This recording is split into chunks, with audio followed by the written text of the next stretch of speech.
कहने का मतलब मेरा यह है कि 10 साल हमने इनका डबल इंजन सरकार तो देखा, लेकिन डबल इंजन सरकार में हमने तरक्की नहीं देखी। डबल इंजन सरकार में हमने आपके मुतालबे हल होते हुए नहीं देखे। डबल इंजन सरकार में हमने यहाँ के बच्चों को रोजगार मिलते हुए नहीं देखा। अब यहाँ पे आपको डराने के लिए ये लोग आते हैं, कहते हैं अगर आप नेशनल कॉन्फ्रेंस और कांग्रेस को यहां से कामयाब करोगे, यहां आतंकवाद फैलेगा, यहां यात्रियों को जो है निशाना बनाया जाएगा। मैं उनसे जरा पूछूं ना, 2014 से पहले जम्मू में कभी हमले हुए जब हमारी हुकूमत थी? आज पिछले 2 साल से देखिए ना आप, जम्मू का कौन सा इलाका है जो आज सुरक्षित है? चाहे वो चिनाब हो, पीर पंचाल हो, उधमपुर हो, जम्मू हो, सांबा हो, कठुआ हो, रियासी हो, हर हफ्ते हर महीने आपको कहीं ना कहीं से खबर आ जाती है कि हमारे बहादुर सैनिक जो हैं उनको कुर्बान किया गया है। तो आतंकवाद इनके दौर में शुरू हुआ या हमारे दौर में शुरू होगा?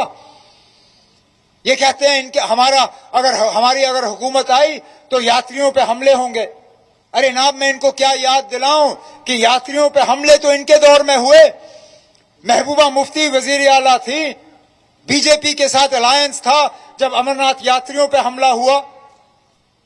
इनकी हुकूमत थी इस साल जब रियासी पे बस पे हमला हुआ और 10 यात्री वहां पे शहीद हुए। इन्हीं के दौर में पिछले 2 साल में जम्मू में आतंकवाद फैला। हमने तो अपने दौर में जब लाली खान साहब पुलिस के अफसर थे, हमने तो जम्मू को पूरी तरह से मिलिटेंसी से आजाद किया हुआ था ही नहीं कहीं पे यहां पे। आखिरकार ये इन लोगों की लापरवाही है कि 8 अक्टूबर के बाद हमें हालात संभालने होंगे और दोबारा जम्मू को ये मिलिटेंसी और आतंकवाद से हमें मुक्त करना होगा, आजाद करना होगा। और इंशाल्लाह हम करके दिखाएंगे आपको, ये मौका हम नहीं गवाएंगे।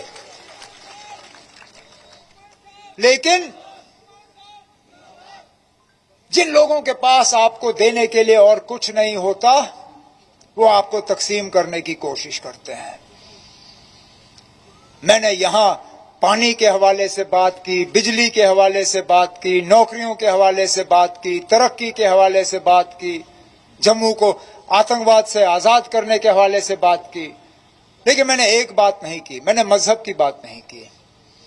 मैंने मजहब के बुनियाद पर वोट नहीं मांगे।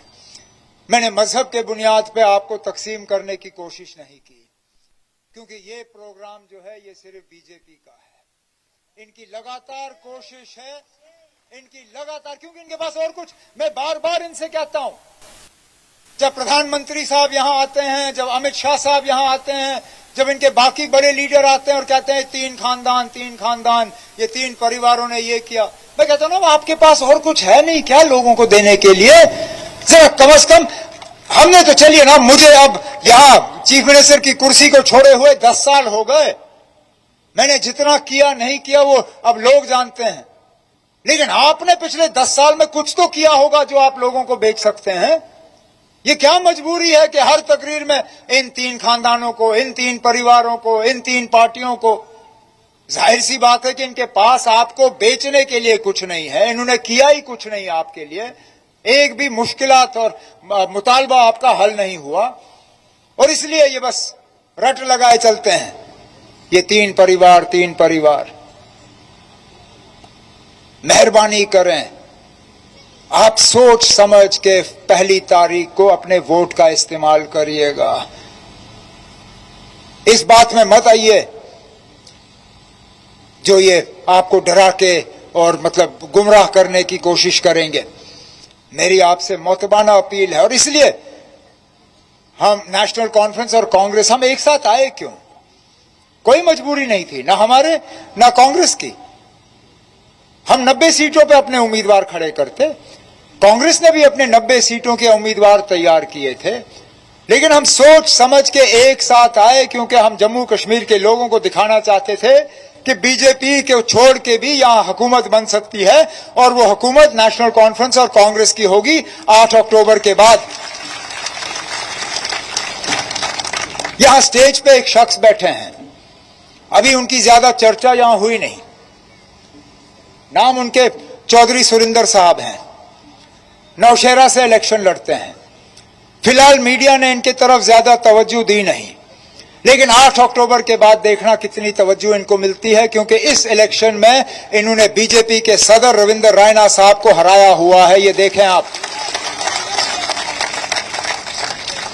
तो जो जिस बीजेपी को नेशनल कॉन्फ्रेंस को मुकाबला और नेशनल कॉन्फ्रेंस के खिलाफ बात करने में वो कोई कसर बाकी, ये है नाब शख्स।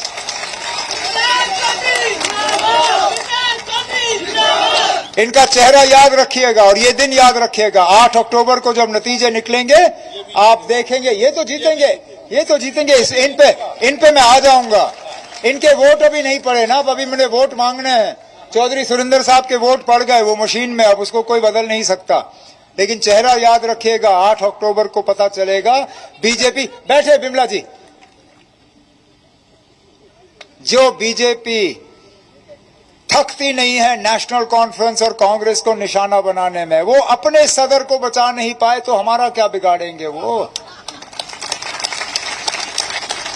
तो मेहरबानी करिएगा, यहां पे विजयपुर से आपने सिर्फ एक ही उम्मीदवार को कामयाब करना है, वो नेशनल कॉन्फ्रेंस कांग्रेस के मुश्तरका उम्मीदवार, हमारे अलायंस के उम्मीदवार जनाब राजेश परगोत्रा साहब, जो मेरे साथ यहां खड़े हैं।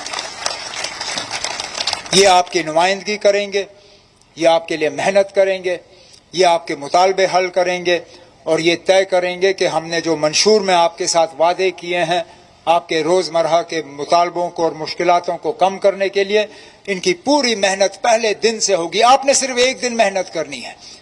मैं जानता हूं गर्मी भी बहुत है, इस गर्मी ने परेशान भी आपको बहुत किया है और इसलिए मैं अब ज्यादा बोलूंगा नहीं, लेकिन एक दिन आपने, पहली तारीख को आपने मेहनत करनी है, पोलिंग बूथ में जाना है और बटन दबाना है। उसके बाद अगले 5 साल के लिए परगोत्रा साहब दिन रात आपकी खिदमत करेंगे, आपके लिए मेहनत करेंगे और आपके मुतालबे और मुश्किलात जो हैं वो हल करेंगे। इस उम्मीद के साथ कि 8 अक्टूबर को जब नतीजे निकलेंगे तो उनमें कामयाब उम्मीदवारों में जनाब राजेश परगोत्रा साहब का नाम सबसे पहले वहां से ऐलान होगा।